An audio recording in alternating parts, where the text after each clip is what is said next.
à toutes et bonsoir à tous. Et bonsoir Camille. Bonsoir Camille. Ouais, du coup, pas très pratique. Je suis très contente de pouvoir t'écouter et te poser quelques questions ce soir. Il y aura évidemment du temps pour que vous puissiez aussi poser vos questions.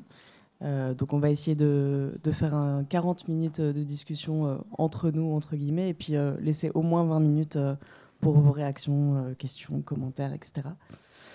Donc Camille, je vais te présenter brièvement. Donc tu es une philosophe féministe et tu es professeure, du coup, de sciences politiques. Oui. Nous aussi, je crois qu'on est tous et toutes d'accord là-dessus aujourd'hui. Donc l'essentiel de ton travail s'articule autour de la notion du corps, ou plutôt des corps, et de la corporéité. Il y a eu t'as écrit plusieurs ouvrages, notamment La Révolution au féminin en 2015, Le corps des femmes, la bataille de l'intime en 2018, Saint en quête d'une libération en 2020, et en septembre 2021, Un corps à soi. Et on va surtout aujourd'hui parler de Un corps à soi. Un corps à soi, c'est un ouvrage qui est extrêmement dense, dans lequel on parle de l'apprentissage des codes genrés depuis l'enfance, on parle de sexualité, on parle d'occupation de l'espace public, et j'en passe. Mais il y a donc quand même un fil rouge dans Un corps à soi, qui est donc, comme je le disais, la notion du corps, et notamment la réhabilitation des thématiques corporelles dans le féminisme, mais aussi dans le quotidien et le vécu de chaque femme. Donc les corps dont on va parler aujourd'hui sont les corps féminins, et je voudrais commencer par te demander ce que tu entends par corps féminin. Merci Camille, parce que tu commences par vraiment la question à la fois la plus importante mais aussi la plus difficile. Mais c'est vrai que c'est un point qu'il faut tout de suite déplier, parce que depuis que je travaille sur ces questions, c'est quelque chose que j'ai souvent eu à discuter, à savoir, quand on s'intéresse à la corporité féminine et donc aux caractéristiques sexuées féminines, est-ce qu'on glisse pas dangereusement sur la pente du différentialisme ou de l'essentialisme, puisqu'il s'agit de s'intéresser à principalement ces trois domaines incarnés que sont la sexualité, la maternité, mais aussi le souci de l'apparence. Et ce qui m'a paru important, c'est de déminer cet adjectif féminin, qui est quand même assez problématique dans le champ féministe. Et pour le déminer, je propose de le distinguer, mais de façon vraiment tranchée, de ce qu'est la féminité. Alors la féminité, pour faire très très court, c'est le programme du patriarcat pour les femmes, disponibilité sexuelle, dévouement maternel et subordination sociale. Donc en trois mots, c'est à peu près tout ce contre quoi nous, féministes, luttons. Le féminin n'est pas la féminité, et c'est important d'insister là-dessus.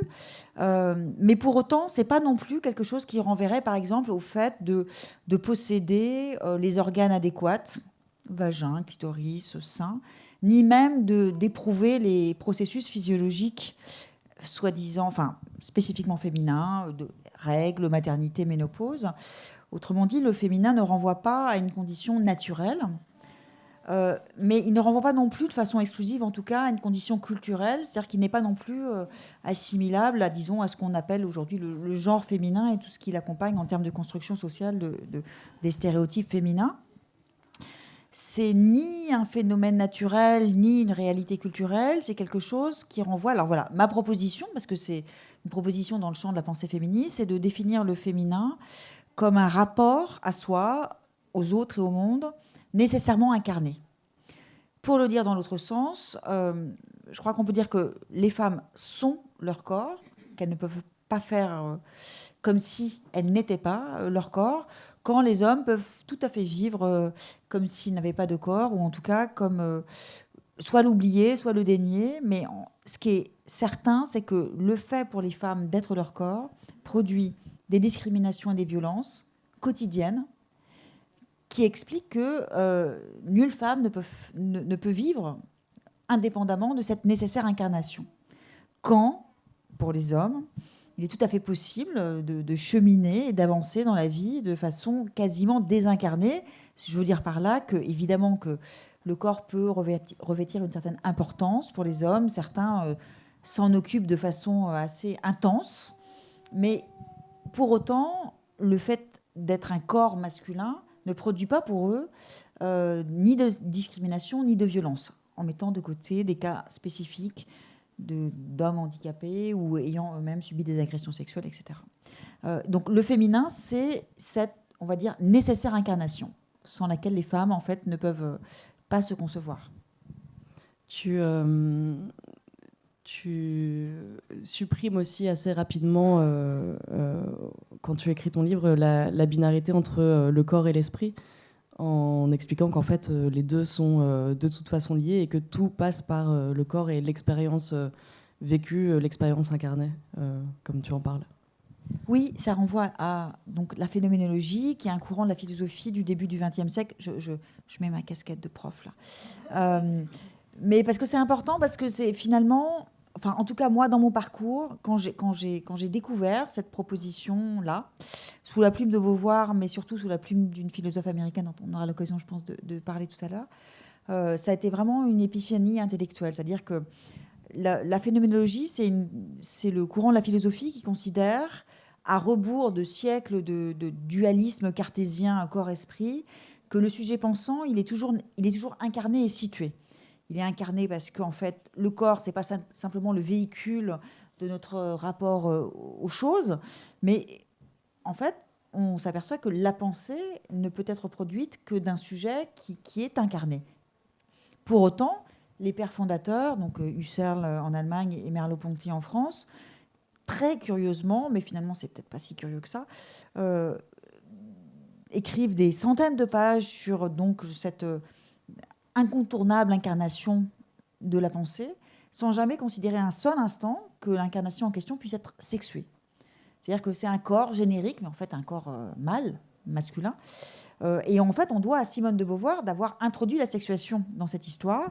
Et c'est elle qui est l'initiatrice et qui inaugure de façon magistrale ce qu'on appelle le féminisme phénoménologique, c'est-à-dire un féminisme qui considère que l'incarnation produit des effets pour les femmes, des effets aliénants sur le versant négatif, mais aussi des effets émancipateurs sur le versant positif, qui est plutôt le versant qui a été un petit peu oublié pour ce qui concerne Simone de Beauvoir.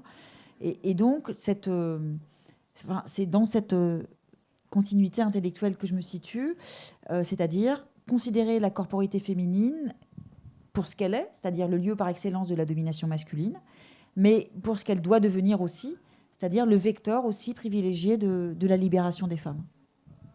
Et ça fait une parfaite transition avec une phrase que j'ai retenue d'une de tes prises de parole, qui est la suivante. On entre toutes en féminisme par le corps.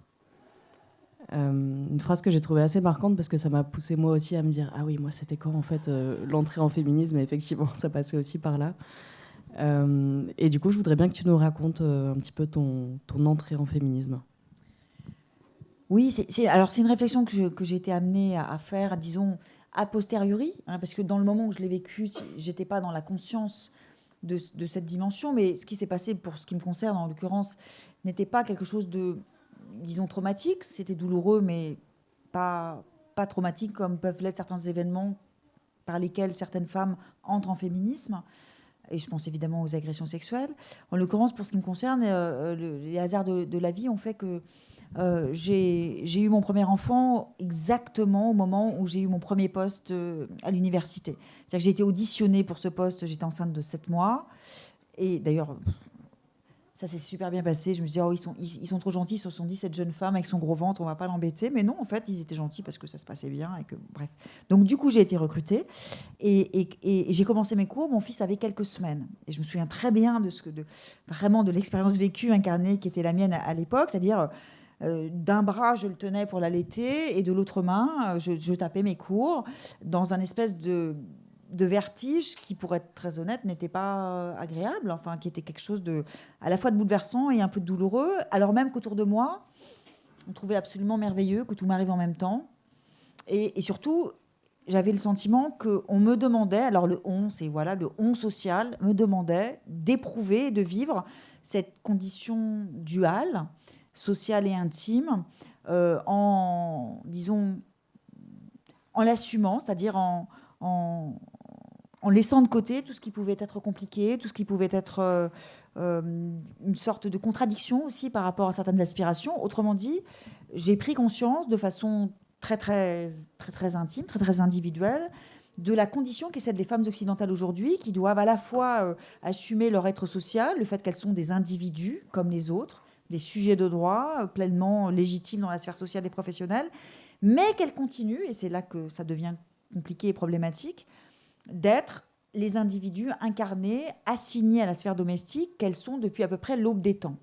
Et en fait, évidemment, sans le concevoir au sens conceptuel du terme au moment où je l'ai prouvé moi-même, mais suffisamment quand même pour m'interroger, j'ai eu à ce moment-là le sentiment qu'il y avait quelque chose en fait qui clochait. C'est-à-dire que j'étais autorisée, parce que j'étais une femme occidentale qui avait cette possibilité-là d'investir le monde professionnel. Donc j'étais autorisée à remplir mes fonctions professorales en l'occurrence. Mais dans le même temps, je sentais bien que je devais rester une femme, c'est-à-dire un corps à disposition, et en l'occurrence, à l'époque, un corps maternel. Et c'est cet écartèlement qui m'a posé problème et qui m'a conduite à m'intéresser à la pensée féministe. Et au-delà de ça, tu dois rester une femme, et en plus, tu n'as pas vraiment le droit, à ce moment-là, je crois, de te plaindre de ta condition de mère, parce qu'au final, la grossesse est extrêmement valorisée socialement encore, et donc on ne donne pas la permission aux mères à un moment de se dire soit épuisée, soit à bout, soit même certaines, et tu en parles dans le livre, certaines femmes qui vont exprimer un regret d'avoir été mère. Tout ça n'est pas du tout accepté socialement encore aujourd'hui. Oui, ça c'est quelque chose, c'est un des scandales, je crois. J'aime bien ce mot scandale, je l'emploie souvent parce qu'il y a plein de choses qui sont vraiment très scandaleuses. Et notamment ce fait que, oui, nous avons, grâce aux militantes et théoriciennes des années 70, conquis les droits procréatifs, et donc nous avons pris le contrôle de notre nature, entre guillemets, procréatrice. Et pourtant, socialement, la représentation selon laquelle l'accomplissement ultime de toute existence féminine serait l'enfantement perdure. Et donc pour les femmes qui aujourd'hui ne désirent pas être mères, ça reste singulièrement compliqué de pouvoir concrètement assumer ce non-désir d'enfant. Je prends simplement cet exemple parce que c'est le plus frappant, qui est celui de la possibilité qui est offerte aux femmes et aux hommes d'ailleurs depuis une loi de 2001 de se faire stériliser, mais qui est vraiment très très compliqué pour celles qui aujourd'hui veulent entamer une démarche dans ce sens, à tel point qu'aujourd'hui ces jeunes femmes s'échangent, j'allais dire quasiment sous le manteau, les noms des praticiens qui acceptent de stériliser des jeunes femmes nullipares, comme autrefois leur mère et leur grand-mère s'échangeaient les noms des praticiens qui pratiquaient l'avortement. Donc on se retrouve dans une situation où finalement par d'autres biais, mais qui sont tout aussi, disons, performatifs, c'est-à-dire qui produisent des effets vraiment puissants, les femmes restent assignées à la maternité. J'ai l'impression que avec cet exemple, tu parles de quelque chose que j'ai retrouvé plusieurs fois dans l'ouvrage, qui serait une sorte de libération en deux temps. C'est-à-dire qu'on on arrive à obtenir des droits qui font que on a un droit à la contraception, la grossesse peut être volontaire, choisie, mais en même temps, il y a quand même des injonctions à la maternité qui perdurent. On a droit au plaisir, justement, via aussi la contraception, et en même temps, il y a des schémas de sexualité extrêmement hétéronormés qui perdurent. Et puis, on assiste aussi à une pénalisation des violences sexuelles, et en même temps, il y a toujours une sorte de non-écoute ou de non-réception correcte de la parole des victimes, en fait. Donc, on obtient des droits, mais au final, dans les injonctions et dans les représentations, il y a encore énormément de chemin à parcourir. Oui, en fait, ce que tu décris, c'est vraiment quelque chose qui caractérise, je pense, le moment féministe où nous sommes. C'est-à-dire, on est, je pense, l'histoire nous le dira, mais je crois vraiment qu'on est à un moment tournant qui se traduit pour les femmes par une condition quotidienne d'écartèlement. C'est-à-dire qu'on est sur ce fil très tendu de la perpétuation des mécanismes du système patriarcal, par un côté, et par l'autre, par une dynamique assez intense tout de même d'affranchissement vis-à-vis de ces mêmes mécanismes.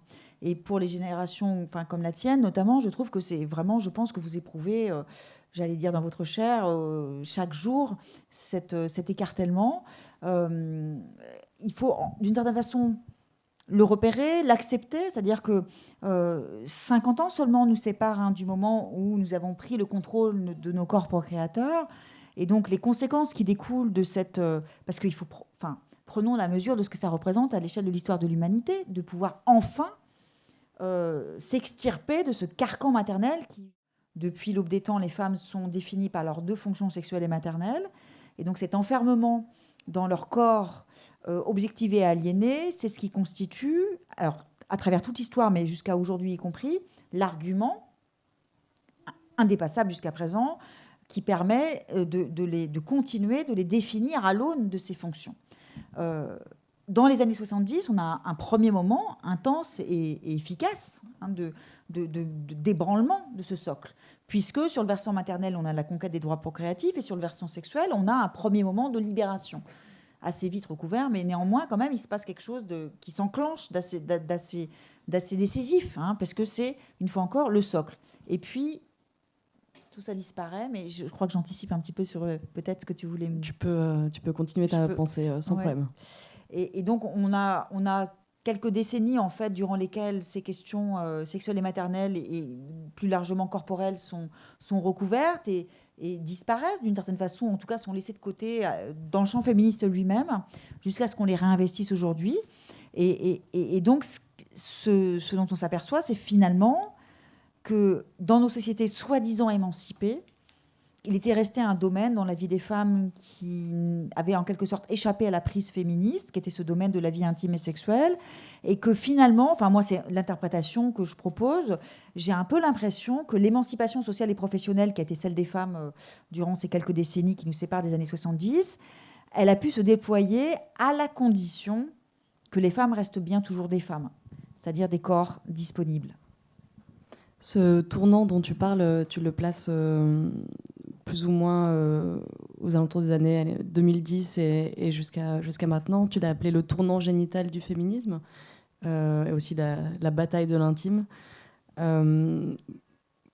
Pourquoi, d'après toi, ces thématiques corporelles sont réapparues à ce moment-là précisément, et pas avant, pas après ? Oui, c'est important parce qu'en fait, dans l'histoire des idées, quelles qu'elles soient d'ailleurs, des idées politiques en général, on s'aperçoit qu'il y a des choses qui sont pensables, mais pas à n'importe quel moment. Et en l'occurrence, la séquence qu'on est en train de vivre depuis le début des années 2010, donc c'est-à-dire cette séquence de réappropriation par une nouvelle génération de féministes des thématiques incarnées, mais plus encore des thématiques intimes et génitales, elle n'a pu s'ouvrir que dans la continuité d'un certain nombre d'étapes qui, par certains aspects, enfin, c'est un peu compliqué parce que c'est des étapes qui, à la fois, expliquent pourquoi la corporéité a été un petit peu mise de côté, mais qui, en même temps, ont rendu possible le retour au corps. Enfin, bon, je suis en train de m'en mêler, mais ce à quoi je pense en sous-texte, très exactement, c'est à l'étape cruciale des études de genre et des études queer, donc des années 80-90 aux États-Unis et plutôt 2000 en France.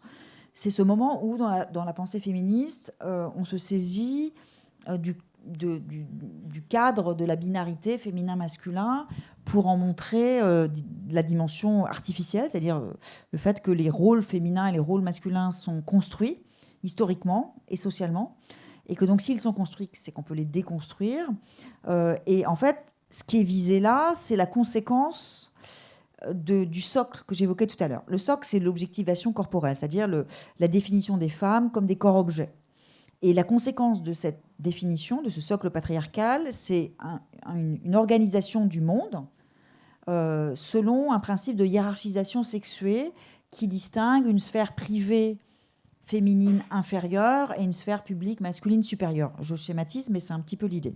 Et donc, ça, c'est ce qu'on appelle ce que j'appelle le schéma patriarcal, c'est-à-dire cette façon d'ordonner, mais de hiérarchiser aussi les domaines de l'existence, avec certains domaines qui sont considérés comme inférieurs, la vie familiale, tout ce qui concerne l'intimité, et puis d'autres supérieurs, la vie sociale, la vie politique. Les études de genre vont mettre en lumière la dimension totalement artificielle de cet ordonnancement et vont donc éclairer mettre en avant ce qu'est le projet du féminisme, à savoir, tout simplement, renverser cet ordonnancement hiérarchiquement sexué. L'étape des années 70 est un premier moment crucial, qui est d'une certaine façon un peu... Il y a comme une sorte de... Mais souvent, pas souvent, toujours dans l'histoire du féminisme, quand il y a une grande avancée, il y a toujours un moment de... C'est ce qu'on appelle le backlash. Oui, voilà. C'est-à-dire, la conquête du droit de vote fin 19e, début 20e, est suivie par 3-4 décennies de reflux, qui sont les années 30, 40, 50. Voilà. Et de la même façon, la conquête des droits procréatifs est suivie par 3-4 décennies de reflux, les années 80, 90, 2000. Et aujourd'hui, alors, quand je dis ça, on est là. Alors, ça commence quand le backlash on va essayer de l'éviter. Je ne sais pas si c'est possible, mais quand même, j'ai un peu envie de dire que oui. Parce que ce qui se passe aujourd'hui, donc ce que je caractérise comme bataille de l'intime, c'est à la fois un retour aux fondamentaux, c'est-à-dire un retour au combat des années 70 sur les deux versants sexuels et maternels, mais c'est aussi une relance qui est un approfondissement. Et par exemple, sur la question de la maternité, il y a quelque chose de franchement foncièrement nouveau aujourd'hui. C'est-à-dire que dans les années 70, il n'y avait pas ce même souci de réappropriation. Enfin, je parle pour la France parce que bref, je ne rentre pas dans les détails. Mais, et donc, ce dont il s'agit aujourd'hui, c'est de relancer la dynamique qui a été en quelque sorte court-circuitée ou qui s'est trouvée arrêtée dans son élan, et pour l'aboutir, vraiment aller au bout de la logique. Et le bout de la logique, c'est comment faire pour que les femmes passent de corps-objet à corps-sujet. Comment faire pour que, dans toutes les dimensions incarnées qui font notre quotidien, dans ces 3 domaines notamment que sont la maternité, la sexualité et l'apparence, on s'extirpe des représentations, des mécanismes et des injonctions patriarcales pour vivre les mêmes dimensions, mais dans une perspective émancipatrice et libératrice. Donc en gros, si ce tournant arrive maintenant, c'est aussi grâce à ce qui s'est passé dans les années 70 et au moment de l'apparition des études de genre. Et ça, c'est quelque chose qui se retrouve aussi pas mal dans ton ouvrage, c'est cette notion de continuité, d'héritage. Tu t'inspires énormément de beaucoup de penseuses féministes auxquelles tu rends vraiment ce qu'elles ont défini comme concept. Tu t'en sers, tu les emmènes plus loin. Et j'ai l'impression que dans ce sens-là, c'est vraiment aussi un ouvrage à la fois intime, parce que tu parles en première personne, et collectif, parce qu'il s'inscrit vraiment dans l'histoire de la construction du féminisme. Ouais, c'est super important, parce que, on ne peut pas faire comme si on n'avait pas derrière nous à peu près 150 ans de pensée féministe, de pensée et de lutte féministe. Enfin, on ne peut pas le faire en tant que féministe, ce qui n'est pas le cas. Enfin, je vais le dire parce que c'est un tel agacement que j'ai pas encore épuisé tout ce que je... En l'occurrence, je pense au livre d'Ivan Jablonka qui s'appelle Des hommes justes. Voilà, Des hommes justes. Merci Camille. Dans lequel on a un homme qui entreprend de nous expliquer les origines du patriarcat, mais qu'il fait comme si on n'avait jamais réfléchi à la question, et qui donc nous propose un concept qu'il appelle la fonction femme, fonction-femme, qui définit justement comme une sorte d'assignation corporelle, comme si ça faisait juste pas 70 ans que les comme féministes... si de Beauvoir n'était pas passé là avant, voilà. Aussi déjà. Et donc sur 400 pages, on a 14 pauvres petites pages consacrées aux féministes, et puis on a ce monsieur qui nous explique à peu près tout, si ce n'est jusqu'à l'origine du monde. Je veux dire, il se trouve, et c'est évidemment pas un hasard, que ce sont les femmes qui se sont saisies de leur propre libération, et ce sont elles qui ont entrepris d'essayer de comprendre quel était ce système patriarcal qui, depuis à peu près l'aube des temps, les empêchait d'être les sujets libres que les hommes sont depuis notamment le tournant de la révolution démocratique de la fin du XVIIIe siècle. Et de fait, donc, c'est important de retracer cette généalogie de la pensée féministe pour s'inscrire dans cette continuité. On s'en parlait un petit peu au téléphone tout à l'heure. Je te disais effectivement que j'avais été un peu surprise, mais agréablement, par le fait de lire ce récit en première personne, et à la première personne du coup. Mais je te disais quand même qu'il y avait un passage à peu près au milieu du livre où tu écris, tu commences à parler de toi et à la façon dont tu as vécu un petit peu cette crise sanitaire, le fait que c'était une période un peu difficile, voire très difficile. Et puis tu écris je m'arrête donc là, car ce n'est pas le lieu. Et cette phrase m'intrigue à ce moment-là parce que je me dis, ok, mais où est la limite alors? Pourquoi qu'est-ce qu'on accepte de livrer ou pas? Pourquoi à ce moment-là il faut s'arrêter? Alors, dans la seconde partie de l'ouvrage, qui est ce moment donc, où je déroule le fil de l'existence féminine du bébé-fille au grand âge, je consacre toute une série de chapitres à ce que j'appelle des nœuds phénoménologiques, c'est-à-dire tous ces moments où, dans la vie des femmes, une transformation physique, corporelle, produit à la fois un ébranlement intime, existentiel, mais aussi un changement dans les représentations sociales et nécessairement des attentes et des aspirations politiques, en termes notamment de revendication de droits. Et c'est là où se noue donc quelque chose qui, de façon inextricable, associe l'intime, le social et le politique. Donc il y a ces moments classiques auxquels on peut penser spontanément, comme la puberté ou la maternité ou la ménopause, mais il y a d'autres moments comme la première fois, c'est-à-dire l'entrée dans son corps sexuel, ou comme le rapport à son apparence et le rapport aux vêtements, par exemple. Je te coupe, mais c'est d'ailleurs hyper intéressant ce passage-là sur la première fois, puisque tu dis qu'en fait, pour l'instant, la première fois est conçue de telle sorte que on a besoin de l'homme, notamment, pour rentrer dans son corps sexuel, alors que tu expliques qu'en fait, c'est bien avant la fameuse première fois que les femmes sont déjà des corps sexués, voire sexuels, notamment par l'auto-exploration de son corps. Oui, parce que la première fois, dans nos représentations sociales séculaires, c'est la première pénétration de son vagin par un pénis. Bon. Censément ouvrir, disons, l'horizon du plaisir aux femmes. Qui s'accompagne à la fois de... On le sait toutes, je veux dire, le plaisir, on n'a pas attendu cette fameuse première pénétration pour éventuellement l'éprouver, et puis ça peut même continuer, même au-delà de cette première pénétration, assez longtemps, que finalement, l'orgasme féminin est souvent vécu seul, et enfin, bon, on le sait, voilà, on peut le dire, on n'a pas besoin des hommes pour jouir. Bon. Et donc, du coup, une fois qu'on a posé ça, on se dit, mais c'est quoi la première fois? C'est quoi? Est-ce que c'est pas le premier orgasme? Est-ce que c'est pas la première fois, par exemple, qu'on se montre nu à quelqu'un, quel qu'il soit? Enfin, et donc, par exemple, cette question de la déconstruction du script sexuel hétéronormé, c'est hyper important. Parce que il faut revisiter cette fichue histoire de la pénétration, que ce soit pour les femmes et pour les hommes. Et je consacre pas mal de pages à la question de la simulation. C'est-à-dire, c'est pourquoi, depuis toujours, depuis si longtemps et encore aujourd'hui, faisons-nous cet effort de faire croire à nos partenaires masculins que nous avons joui quand ce n'est pas le cas? Il y a deux raisons particulières que tu évoques. Une raison, disons, il y a une raison amoureuse, c'est-à-dire laisser croire à son partenaire qu'il a été satisfaisant et qu'il nous a comblés. Donc ça, c'est quelque chose, disons, positif. Et disons, ça renvoie à cette fameuse charge émotionnelle typiquement féminine, où nous sommes en responsabilité du bien-être psychique de nos partenaires notamment, et donc, en l'occurrence, leur faire croire qu'ils sont de bons partenaires, performants, c'est quelque chose d'important. Et puis l'autre raison, c'est mettre un terme à une relation qui, au mieux, est pénible, enfin je veux dire indifférente, et au pire douloureuse. Donc voilà.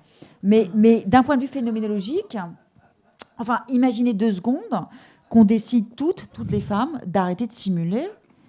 Je veux dire, je pense que les avocats vont se réjouir de ce moment, parce qu'il va se passer à l'échelle de la société tout entière quelque chose d'inouï, quoi, en termes de, un ébranlement des couples terrible. Mais on a carrément dérivé par rapport de... Oui, ouais, mais c'est pas grave. Non, c'est vraiment pas très grave. Parce qu'on était parce que pour le coup, sur cette question de l'autobiographie, et ce que je voulais dire, c'est que quand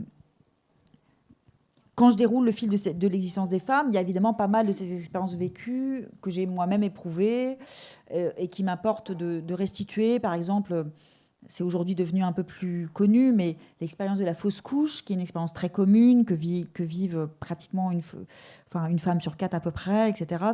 Et qui est quelque chose d'immensément douloureux, mais qui est socialement totalement invisibilisé, nié. Bon, par exemple, donc je raconte les 2 fausses couches que j'ai vécues, etc.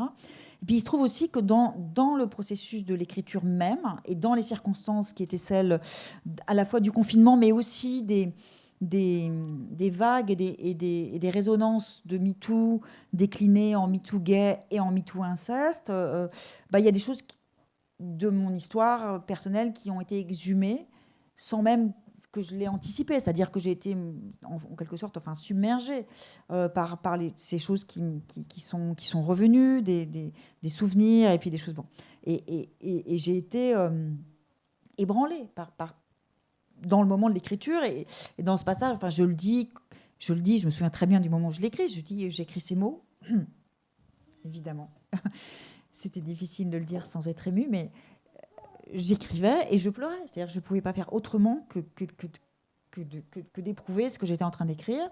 Et pour autant, j'ai décidé de m'arrêter là. C'est-à-dire de ne pas aller aussi loin que j'ai pu aller, par exemple, quand j'évoque mes fausses couches ou quand j'évoque la façon dont, dans ma vie, j'ai eu la chance de rencontrer un homme avec qui, justement, j'ai pu arrêter de simuler. Et pourquoi je m'arrête ? Parce que je trouve que, en l'occurrence... Oui, c'est ça. Bon. On est dans une séquence importante où, enfin, les femmes peuvent dire des choses. Alors, c'est pas que la parole se libère, parce que, comme beaucoup de féministes, c'est un truc qui m'énerve un peu, c'est qu'enfin, on les écoute, quoi. C'est autre chose. Mais voilà. Mais pour autant, est-ce qu'on est obligé de parler ? Est-ce que c'est... Je trouve que, finalement, ce qui importe, c'est d'avoir la possibilité de le faire, mais que finalement, si, en l'occurrence, moi, c'est le choix que j'ai fait, il se trouve que je suis arrivée à un moment de ma vie où, par rapport à des choses que j'ai vécues, j'ai réussi à... Ça va, voilà. J'ai réussi à résoudre un certain nombre de problèmes. Ou, parmi les autres expériences vécues que j'évoque, il y a les troubles alimentaires dont j'ai souffert pendant de nombreuses années, le fait que j'étais une jeune femme grosse et que j'en ai énormément souffert, et que la femme que je suis aujourd'hui devant vous, c'est... le fruit, si je puis dire, une forme de longue histoire douloureuse, d'appropriation pas simple de ma propre corporité. Et ça, j'ai pu... Comment dire ? Je trouve que c'est important de le dire, parce que je trouve que c'est important en tant que féministe de dire qu'on doit faire cet effort de ne pas projeter sur une femme qu'on a en face de soi des représentations qui sont très, très... comment dire, encore très très patriarcale, et que même si voilà, il se trouve que oui, je me maquille tous les jours et je porte des talons, et parce que c'est la façon dont je me suis sortie en quelque sorte de mes propres soucis, et c'est la façon dont aussi je me suis construite, et que ce que je demande de mes sœurs féministes, c'est juste de l'acceptation, enfin une sorte de bienveillance par rapport à celle que je suis et à celle que je parais, sans projeter sur des signaux qui pourraient être considérés comme trop proches des attentes patriarcales, trop de choses. Mais pour revenir à cette histoire de parole et terminer là-dessus, je crois que c'est important de dire que nous pouvons enfin être écoutés, mais que si on n'a pas envie de parler, je pense que c'est aussi important de respecter ce non-désir de parole.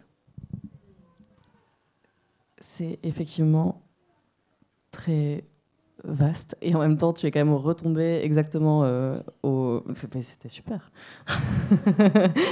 Donc ce que tu dénonces là-dedans, c'est en fait le fait d'essayer de ne pas créer une nouvelle injonction qui est l'injonction à parler à tout prix, si on ne s'en sent pas prête, ou si on n'en a pas le besoin ou l'envie, ou voilà, que ça ne se transforme pas en nouvelle injonction, j'ai l'impression. Oui, c'est ça. Et puis quelles qu'elles soient les injonctions, parce que parfois, dans le champ féministe, c'est compliqué, parce que on retombe... Enfin, voilà, la normativité est pas loin. C'est-à-dire que...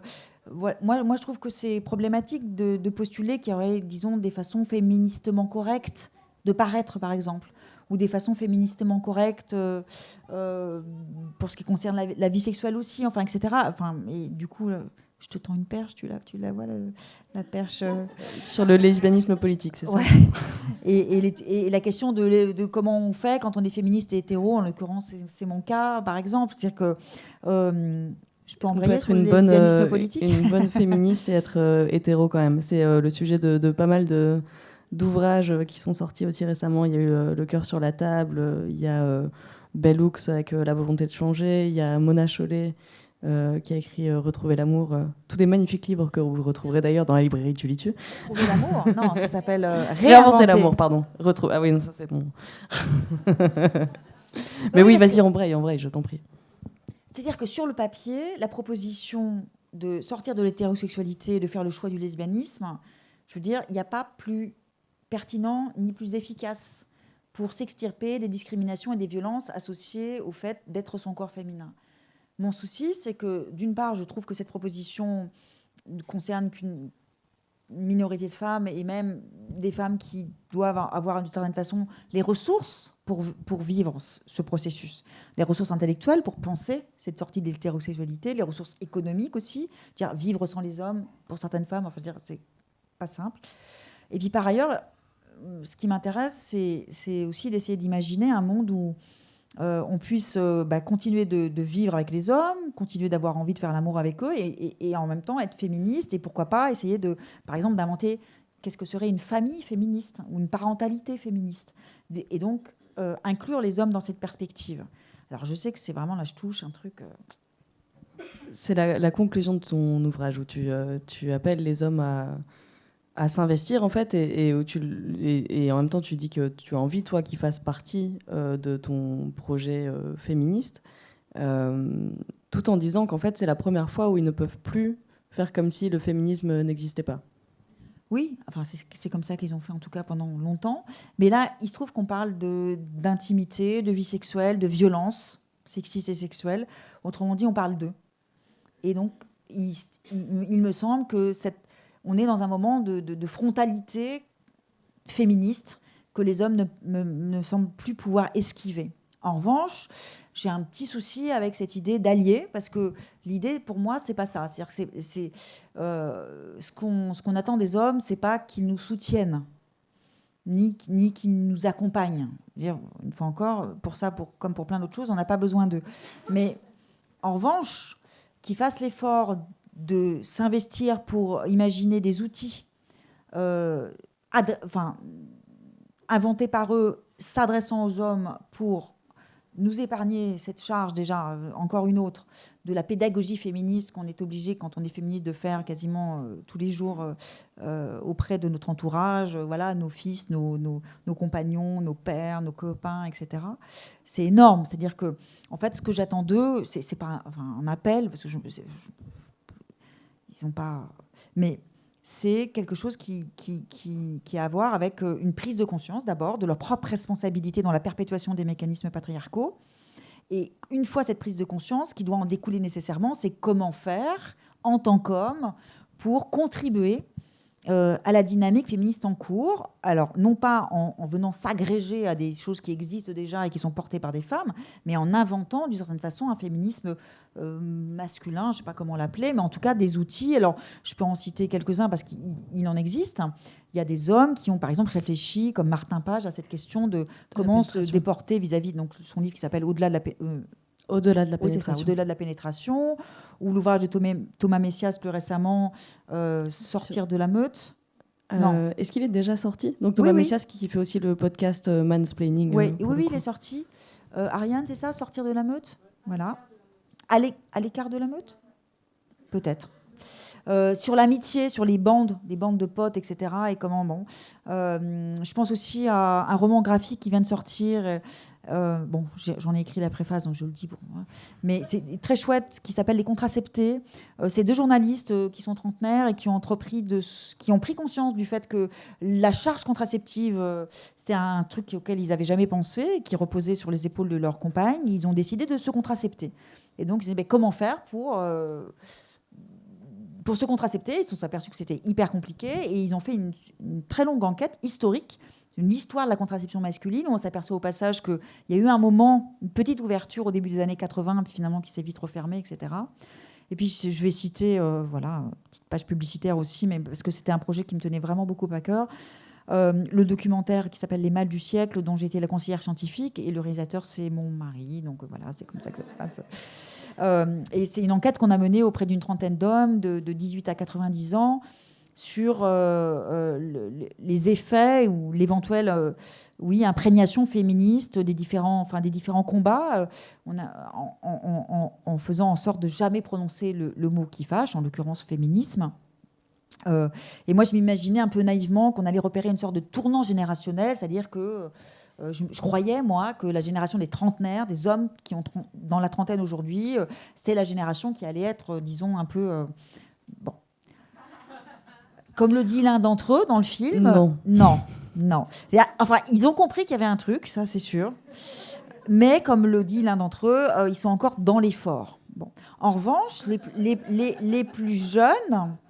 Là, les 15-20 ans, il se passe vraiment quelque chose. Alors, je cite juste une anecdote, mais alors, c'est mon fils. Alors, évidemment, c'est pas n'importe quel jeune homme. Mais quand même, j'étais moi-même estomaquée, donc ça veut dire que, bon, un jour, je bossais dans mon bureau, et mon fils, qui avait, donc c'était il y a plus d'1 an et demi, il avait 17 ans. Il arrive avec un air un petit peu en coin, me dit, j'ai un truc à te demander, bon, c'est un peu bizarre, mais bon, bref, est-ce que tu n'aurais pas un tampon, s'il te plaît ? Je dis, oui, bien sûr, mais... Oui, en fait, j'ai une pote en galère, elle m'a appelé, etc. Bon, alors je lui donne un tampon. Et je me suis dit, donc, une jeune fille de 16 ans qui se trouve en galère, donc qui a besoin d'une protection, elle n'avait pas prévu, qui pense à demander à un copain, parce qu'ils avaient rendez-vous pour prendre un café. En fait, elle pensait que sa sœur, ma fille, pouvait l'aider. En fait, elle n'avait pas encore ses règles. Donc, du coup, mon fils s'est dit, je vais demander à maman. Mais j'ai trouvé ça assez hallucinant, et donc je vais... alors évidemment, une fois encore, urbain, CSP++, fils de féministe, ok. Mais néanmoins, et au-delà de ça, l'enquête nous a permis quand même de repérer que les tout jeunes, et notamment du fait de ce qui se produit sur les réseaux sociaux, qui n'est pas rien, il y a quelque chose quand même qui est en train de bouger. On se réjouit. J'ai encore 3 milliards de questions, mais je vais arrêter parce que j'aimerais bien vous laisser la place aussi. Juste la dernière chose, et après j'arrête, dont je voulais te parler, puisque c'est quelque chose qui se passe ici en ce moment en Belgique. Il y a eu une manifestation encore il y a 2 jours, hier. Hier. Place de l'Albertine. Mais donc le mouvement Balance ton bar, qui est, je pense que vous en avez tous et toutes entendu parler, une prise de parole de nouveau intime et à la fois collective. Plusieurs femmes qui décident de témoigner de violences sexuelles qu'elles ont subies quand elles sortaient dans les bars et les clubs de la ville. Beaucoup de jeunes femmes qui ont été droguées notamment. Voilà, il y a des dizaines de témoignages, c'est glaçant, et en même temps c'est très difficile d'arrêter de les lire. C'est une drôle de chose. Et je me demandais quelle était toi ton analyse de ce mouvement qui a priori s'inscrit totalement dans ce tournant du féminisme dont tu parlais tout à l'heure. Alors d'abord, je voudrais dire un truc important, c'est que c'est un mouvement qui a essaimé, et notamment en France, mais en provenance de Belgique, c'est-à-dire qu'il y a eu vraiment... Pour une fois, c'est dans ce sens-là. Voilà. Non, mais je voulais le dire parce que c'était flagrant, c'est-à-dire qu'il y a vraiment eu un mouvement d'inspiration chez les féministes françaises, par les féministes belges, et donc il y a ça se déploie en ce moment en France de façon très, très intense.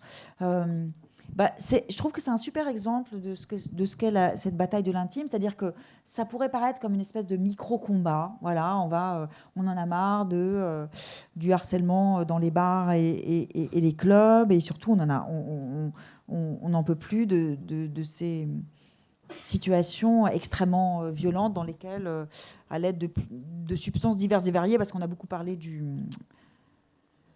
GHB. Merci, GHB. Mais je lisais un article là, juste avant de venir qui expliquait qu'en fait, au-delà du GHB, et d'ailleurs c'est un petit peu un problème parce que est-ce qu'on communique là-dessus ou pas, parce que finalement, bon, mais il y a finalement pas mal de substances qui sont utilisées, par exemple des antidépresseurs ou des choses, voilà. Eh bien, évidemment, c'est, disons, un tout petit aspect de l'immense spectre de ce que sont les violences sexuelles.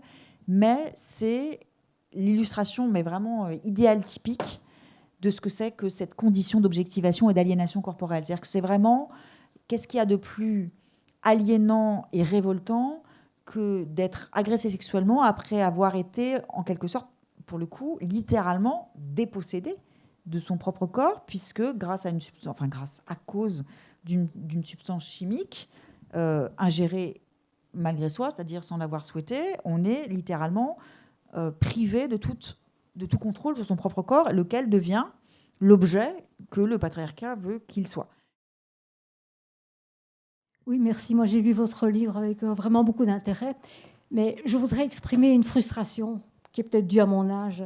C'est que j'ai lu la dernière partie avant même de lire le reste, enfin pas avant de lire le reste, mais j'ai sauté à la dernière partie, et finalement j'ai eu l'impression que pour vous, le grand âge, j'exagère un peu, hein, mais ça commence à 50 ans, donc à la ménopause, mais que tout ce qui peut se passer après, donc quand même après 50 ans, les femmes ont encore 30, 40 années de vie, et que là, il y a quelques allusions que vous faites, hein, en reprenant des textes de Simone de Beauvoir et d'autres, mais j'ai eu l'impression qu'après la ménopause, il ne se passe plus rien de particulier par rapport aux femmes. Et j'aurais voulu savoir, dans la continuité de ce que vous décrivez des autres âges, mais qu'est-ce qui se passe dans le vraiment grand âge? Alors là, je parle de femmes de 80, 90 ans. Oui. Et là, ça m'a manqué.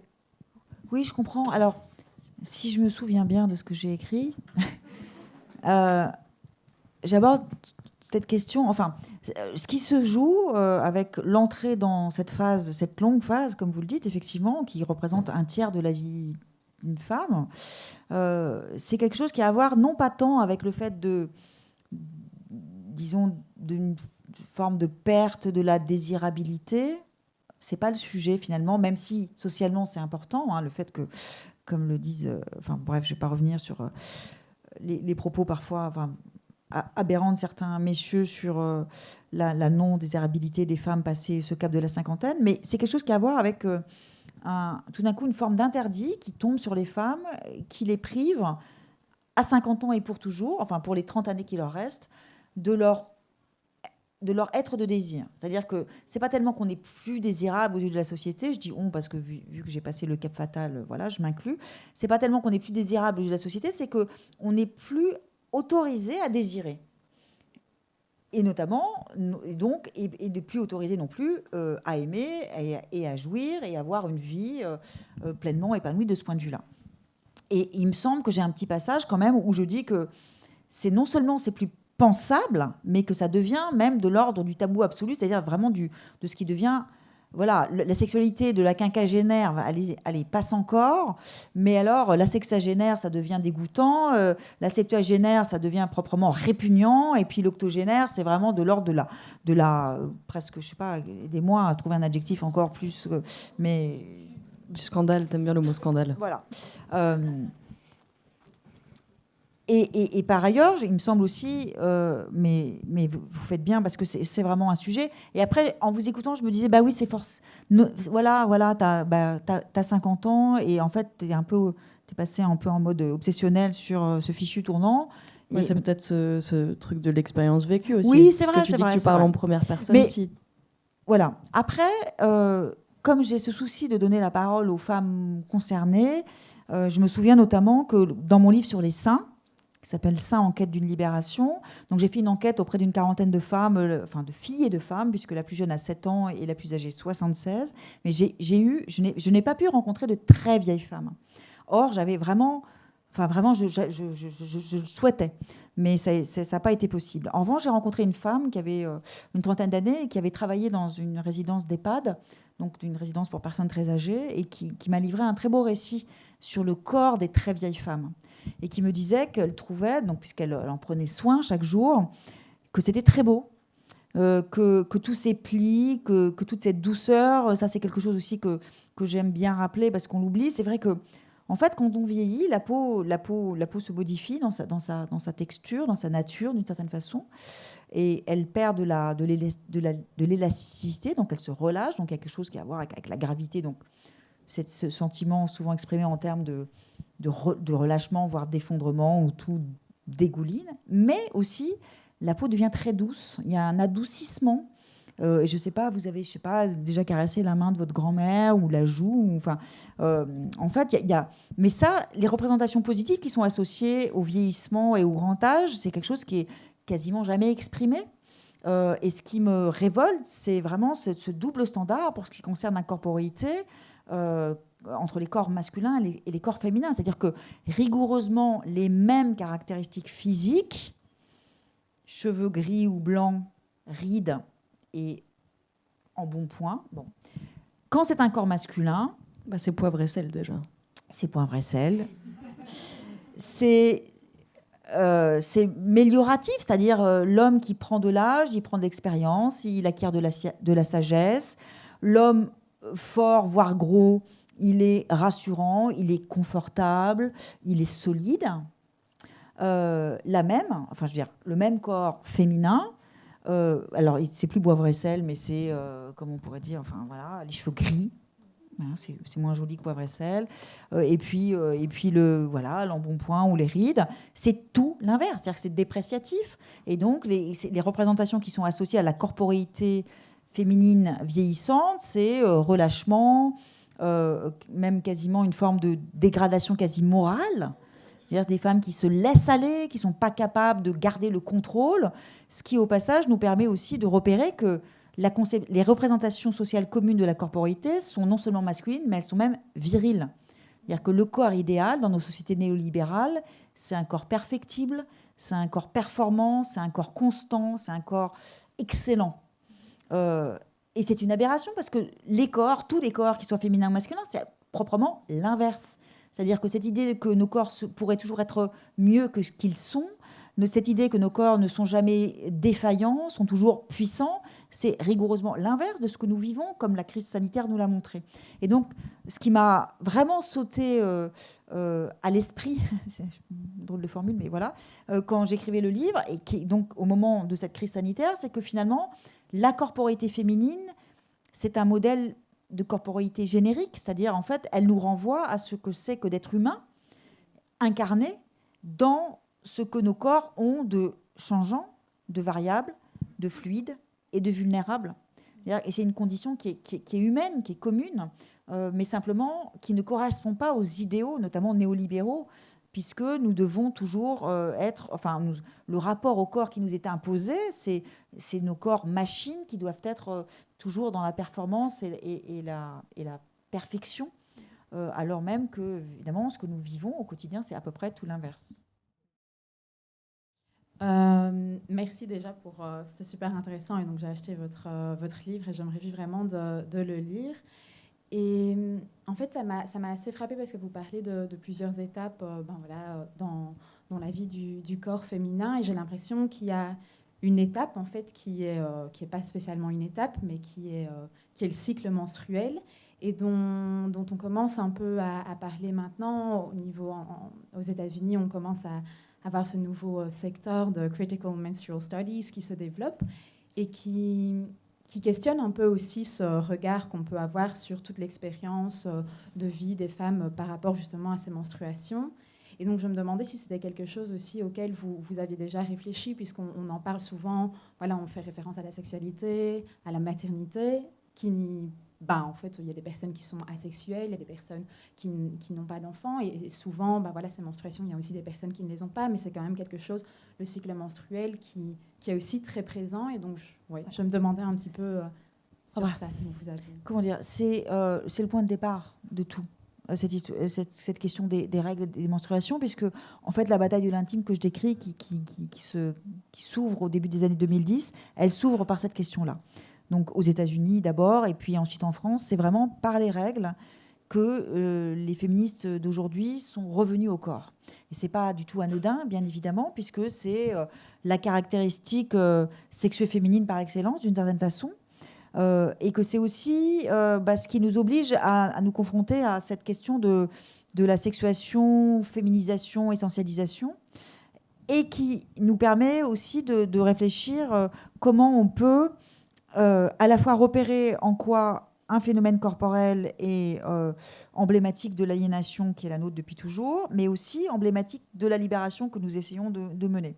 Et pour ce qui concerne les règles, oui, j'ai tout un chapitre, tout un développement sur cette question, et notamment à partir de, on n'a pas eu l'occasion de le faire, mais donc je saisis la balle au bon, de cette philosophe américaine qui est très importante dans mon parcours intellectuel. Ouais.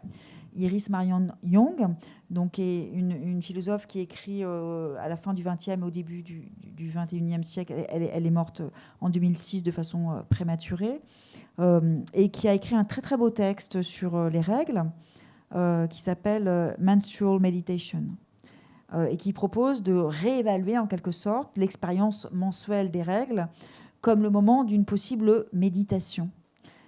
Puisque, dit-elle, de façon très juste, je trouve, et en se référant, c'est passionnant parce que vraiment, elle mobilise tout un arsenal philosophique, et elle remonte à Husserl et pour évoquer la façon dont les règles viennent suspendre le temps des femmes et leur offrir l'occasion d'une forme de réflexion, de méditation sur leur propre existence, sur le phénomène du temps qui passe ou de la cyclicité, et que ce que les femmes éprouvent souvent, notamment au moment des quelques jours qui précèdent, où on n'a qu'une envie, c'est à peu près de parler à personne et de rester au chaud dans une forme de face à face avec soi-même, donc d'une forme de démarche réflexive, pourquoi pas se saisir de ce moment-là pour vivre ça. Alors, entre d'un côté de l'éventail des possibles menstruels, ce rapport direct, incarné avec le sang et dans une perspective positive et de célébration, puis à l'autre bout, juste l'envie de plus avoir ces règles, jamais, quoi. Et pour moi, et entre les deux, il y a toutes les options, et au milieu, le tampon. Voilà. Et pour moi, toutes les options sont légitimes, et ça vaut pour toutes les expériences incarnées. Vous me permettez une façon de rebondir qui est intéressante quand vous parlez du fait de mettre les doigts, que c'est pas trop votre truc par rapport au fait de vider une cup, par exemple. Comment on fait, une fois qu'on a conscientisé tous ces mécanismes, tout ce que ça a comme implication sur notre corps, pour revenir vers une sexualité épanouie et justement un retour au corps en conscience et avec des schémas qui sont nouveaux, peut-être des choses qu'on peut s'approprier, parce que je trouve que ça manque en fait dans les ouvrages, c'est qu'on met le doigt sur quelque chose qui est important, on le déconstruit, on l'intellectualise, mais on n'a pas de concept clé pour nous aider après à retrouver une sexualité justement qui est épanouissante, avec des orgasmes et des mecs qui ne comprennent pas en face de nous, quoi. Ce qui vous manque, c'est des concepts, vous êtes sûr, pas des concepts, ou des mais travaux pratiques? Des clés, en fait, pour des clés, justement pour retrouver le corps et le plaisir. Ouais, les clés, c'est les mêmes aujourd'hui qu'il y a 50 ans, c'est-à-dire le savoir, l'auto-exploration et la mise en partage. Je pense que vous connaissez cet ouvrage, Notre corps nous-mêmes, qui a été donc c'est une initiative d'américaine du début des années 70, qui était, il faut vraiment se rappeler, en fait, une entreprise. Non seulement c'est un livre, mais avant le livre, c'était une grande dynamique de conférences, de cercles, pour que les femmes se réapproprient le savoir sur leur propre corps et sur tous les domaines, et notamment celui de la sexualité. Donc il y a une version française réactualisée qui est parue il y a 2 ans ou un peu moins maintenant. Je ne sais pas comment vous répondre à comment faire. Moi, j'ai l'impression qu'il y a beaucoup d'outils. Enfin, je trouve que votre génération a cette chance-là d'avoir quand même vraiment pas mal d'outils à sa disposition, que ce soit les livres, mais je pense aussi à tout ce que permettent les réseaux, c'est-à-dire vraiment, en fait, qui sont des sortes de cercles de conscientisation virtuels qui permettent cette mise en partage. Et après, alors, ça concerne votre génération à l'âge, disons, adulte de la vie sexuelle éprouvée. Moi, ce qui me soucie davantage, c'est comment faire pour, à la source, en quelque sorte, prendre les problèmes à la source. Et en l'occurrence, je pense à la question de l'éducation, alors qu'on appelle sexuelle de façon, selon moi, très impropre, moi je propose de parler d'éducation à la sexuation, par exemple, lors de ces fameuses années qui sont les années du collège, c'est-à-dire entre 11, 12, enfin 10, 11 ans et puis l'entrée au lycée, 15, 16 ans, c'est-à-dire le moment qui est celui pour les filles, de la sexualisation, pour les garçons aussi, d'une façon moins directement objectivante, c'est le cas de le dire, mais néanmoins assez bouleversante aussi. Et ce qui me soucie beaucoup, enfin, je ne sais pas comment ça se passe en Belgique, mais en France, ça m'hallucine de voir à quel point on ne se soucie pas d'un projet à l'échelle nationale d'éducation, c'est-à-dire de programmes éducatifs à destination de ces jeunes gens dans les collèges, justement pour véhiculer un certain nombre d'enseignements qu'on commence maintenant de bien maîtriser, en termes notamment d'entrée dans la vie sexuelle. Alors ça concerne évidemment la physiologie, les organes génitaux et leur rôle dans le plaisir, mais aussi, enfin, je veux dire, voilà, j'ai une fille de 15 ans et donc j'ai pu tester ce que donnent les cours d'éducation sexuelle aujourd'hui à Paris en 2021, où il est question, donc on lui a notamment vanté le préservatif masculin, non, pardon, oui, c'est ça, le préservatif féminin. Non, je ne me trompe pas, c'est ça, oui, le préservatif féminin comme étant le moyen plus efficace, parce que Dixit, le prof, bah oui, donc c'est les filles donc forcément celles qui y pensent, donc elles ne vont pas oublier. Voilà. Et alors, vous voyez ce que c'est un préservatif féminin? Vous voyez l'objet? Enfin, le truc, c'est d'un autre âge. Et donc, elle me dit ça, et je dis, bon, ok, super. Et à part ça, est-ce qu'il a été question de plaisir, Alors oui, il a parlé d'un truc, la libido. C'est quoi? Et j'ai d'accord. Donc c'est affligeant, quoi. C'est-à-dire que c'est un truc, je ne comprends pas. Depuis que sous Hollande, on a cette tentative des ABCD de l'égalité qui a été tout de suite retirée de façon totalement incompréhensible. Comment est-ce possible qu'on continue, et surtout dans la séquence où on en est maintenant, c'est-à-dire ça fait quand même maintenant une petite dizaine d'années qu'on est toutes mobilisées sur ces questions, pour qu'il n'y ait pas de programme et qu'au finalement on abandonne d'une certaine façon aux féministes militantes sur les réseaux notamment, et ça a un coût aussi pour elles parce que c'est un boulot énorme qui généralement qu'elles font gracieusement.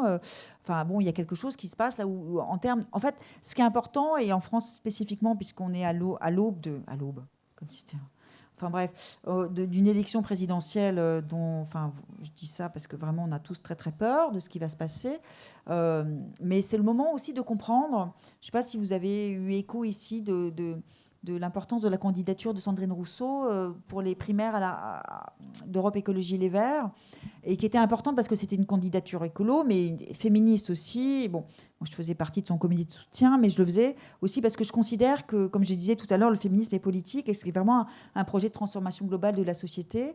Et ce qui me paraît quand même positif, c'est que j'ai l'impression qu'on commence de saisir qu'il ne s'agit pas seulement d'élaborer 2-3 politiques je sais pas, d'égalité salariale ou de lutte contre les violences sexistes, mais qu'il y a vraiment quelque chose à enclencher qui engage vraiment notre projet politique global. Et donc, honnêtement, j'ai guère d'espoir pour les quelques années à venir, en tout cas pour ce qui concerne l'issue des élections là, à venir en France. Mais néanmoins, j'ai quand même le sentiment qu'il y a quelque chose qui est en train de progresser en termes, disons, vraiment d'imprégnation de cette idée que le féminisme est politique, quoi, et qui doit donc produire des effets au-delà même des politiques. Je suis très claire, mais ça me semble clair.